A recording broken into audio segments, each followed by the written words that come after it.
Hi అండి, good evening అందరికీ. Welcome to my channel. Shri Venkateswara Swamy వారి విగ్రహము మైనంతో తయారు చేసి పెట్టుకున్నాం కదండి, లాస్ట్ వీడియోలో చూసాము.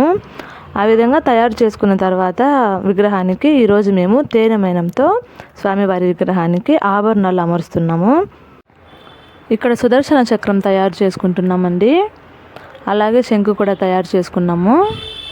తయారు చేసుకున్న శంఖ చక్రాలను విగ్రహానికి అమర్చుకోవాలి. శంఖ చక్రాలను విగ్రహానికి అమర్చిన తర్వాత కొలతల్లో ఎటువంటి మార్పు లేకుండా చూసుకోవాలి. సరైన కొలతలతో శంఖ చక్రాలను విగ్రహానికి అమర్చుకున్నాం కదండి. ఇప్పుడు చూడండి, కొలతలు ఒకసారి చూసుకోవాలి, డిఫరెంట్ లేకుండా. చూశారు కదా, సరైన కొలత.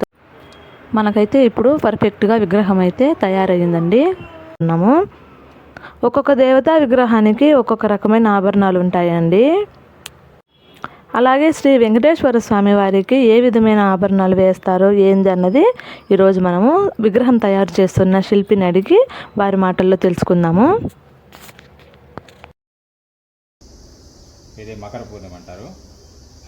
కర్ణాభరణాలు, మకర కుండలాలు, భుజకీర్తులు, పాంచజన్యం, సుదర్శనం, కంటి, సేరు, నక్షత్రహారం, యజ్ఞోపవీతం, ముత్యాల సరాలు, బ్రహ్మముడి, భుజకీర్తులు, వాగుమాల, వక్షస్థలం, మకర పూర్ణిమలు, ఉదరబంధము, కీర్తిముఖము, మేకల. ఇది మన వస్త్రాలకు వచ్చేటివి డిజైన్ అన్నమాట. ఇది వైకుంఠ హస్తము. ఇవి రెండు కత్తిరింపు హస్తము. ఇది వరద హస్తము. ఇది వెంకటేశ్వర స్వామికి ఖచ్చితంగా వస్తుంది. మైనంతో విగ్రహం తయారు చేయడం పూర్తయిన తర్వాత విగ్రహానికి మట్టి కట్టి మోల్డ్ తయారు చేస్తాము.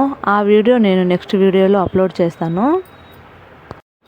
ఆభరణాలు వేయటంతో వెంకటేశ్వర స్వామి వారి విగ్రహము మైనంతో తయారు చేయటం కంప్లీట్ అయింది.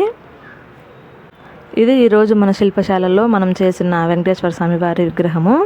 మీకు కనుక మా వీడియో నచ్చినట్లయితే లైక్ చేయండి, షేర్ చేయండి, కామెంట్ చేయండి. అలాగే మా ఛానల్ని సబ్స్క్రైబ్ చేసుకోండి. Thank you.